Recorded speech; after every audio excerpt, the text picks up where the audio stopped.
আছেন যুক্তরাষ্ট্রের নিউ ইয়র্কে জেএফকে বিমানবন্দরে প্রধানমন্ত্রী শেখ হাসিনার আগমন উপলক্ষে আমাদের নেত্রী কিছুক্ষণের মধ্যে এখানে অবতরণ করবেন, সঙ্গে সাধারণ অধিবেশনে উনি বক্তব্য দিবেন।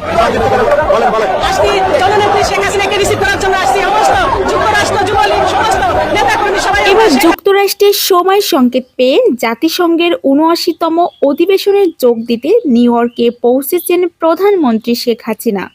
আজ রাত ৮টা নাগাদ নিউ ইয়র্কের জন এফ কেনেডি বিমানবন্দরে পৌঁছাবেন শেখ হাসিনা। তাকে বরণ করার জন্য নিউ ইয়র্কের বিমানবন্দরে জড়ো হয়েছে আওয়ামী লীগের বিভিন্ন নেতাকর্মী। ইতিমধ্যে তারা বিভিন্ন স্লোগানে মুখরিত করছে এয়ারপোর্ট এলাকা। এর আগে গত ৫ আগস্ট বৈষম্যবিরোধী ছাত্র আন্দোলনের মুখে আওয়ামী লীগের সভানেত্রী শেখ হাসিনা একটি বিশেষ ফ্লাইটে ভারতে পালিয়ে যান। সেখানে দীর্ঘ ১ মাস দিল্লিতে অবস্থান শেষে পদত্যাগ নিয়ে মুখ খুললেন শেখ হাসিনা। তিনি এক মুঠোফোন বার্তায় বলেন, তিনি বর্তমানে বাংলাদেশের প্রধানমন্ত্রী। তিনি এখনো পর্যন্ত পদত্যাগপত্রে সই করেননি। তাই সংবিধানের নিয়ম অনুসারে জাতিসংঘের অধিবেশনে বাংলাদেশের হয়ে প্রতিনিধিত্ব করবেন প্রধানমন্ত্রী শেখ হাসিনা। ইতিমধ্যে যুক্তরাষ্ট্রের নিউ ইয়র্কে পৌঁছেছেন আওয়ামী লীগের সভানেত্রী শেখ হাসিনা।